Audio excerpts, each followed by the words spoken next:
যুক্তরাজ্যে বাংলাদেশিদের সম্পদ জব্দ হওয়াই প্রমাণ করে দেশ থেকে টাকা পাচার হয়েছে।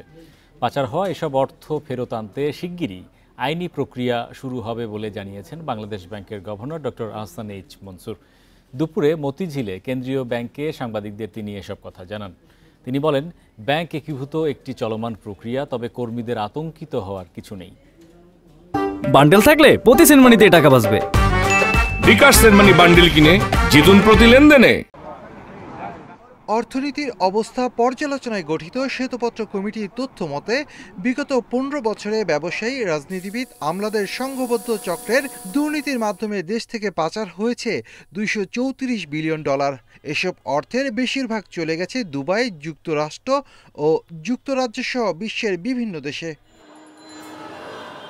পাচার হওয়া অর্থ ফিরিয়ে আনতে একের পর এক পদক্ষেপ নিচ্ছে অন্তর্বর্তী সরকার। সম্প্রতি যুক্তরাজ্যের সফর শেষে সংবাদ সম্মেলনে বাংলাদেশ ব্যাংকের গভর্নর বলেন, বিদেশ থেকে অর্থ ফিরিয়ে আনা এই সরকারের অন্যতম লক্ষ্য।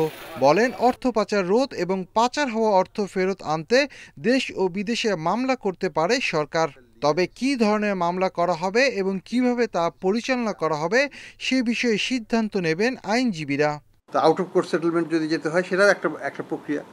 সেখানে তখন লয়াররা আলাপ করবে এবং তারা ক্লায়েন্টদের সাথে, দুই পক্ষের ক্লায়েন্টের সাথে আলাপ করে যে একটা সমঝোতা আসতে পারে কিনা, সেটাও একটা প্রক্রিয়া। এই সিদ্ধান্ত সরকারকে নিতে হবে। সংবাদ সম্মেলনে গভর্নর বলেন, যুক্তরাজ্য ও যুক্তরাষ্ট্র থেকে পাচার হওয়া অর্থ ফেরত আনা অপেক্ষাকৃত সহজ হলেও অন্য দেশ থেকে এ প্রক্রিয়ায় পাচার হওয়া সম্পদ উদ্ধার করা কঠিন। তবে সব দেশের সাথেই আলোচনা চলছে। এ সময় এক প্রশ্নের জবাবে গভর্নর জানান, অর্থ পাচারের বিষয় থেকে মানুষের নজর অন্যদিকে সরাতেই তাকে ব্যক্তিগতভাবে আক্রমণ করার চেষ্টা করছে ষড়যন্ত্রকারীরা। আমার ছেলে মেয়েরা কী করছে না করছে, অ্যাডাল্ট ছেলে মেয়ে তারা তাদের লাইফ নিয়ে থাকবে, বাড়ি কিনবে না গাড়ি কিনবে, কোন দেশে থাকবে, কোথায় বিয়ে করবে, সেটা তাদের ব্যাপার, এটা আমার কোনো ব্যাপার নয়। কাজেই এইখানে এই পুরো জিনিসটাই হচ্ছে অযাচিত চর্চা। এটাতে আমাদের যাওয়াই উচিত নয়।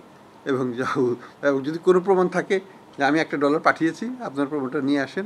এ সময় গভর্নর বলেন, ব্যাংক একীভূত হলে ব্যাংকের অনেক শহরের শাখা বন্ধ হলেও গ্রামে নতুন শাখা চালু হবে, ফলে কর্মসংস্থানের কোনো সংকট হবে না। যে কোনো কেন্দ্রীয় ব্যাংক এবং শফিল আলম সুজন, ইন্ডিপেন্ডেন্ট নিউজ, ঢাকা।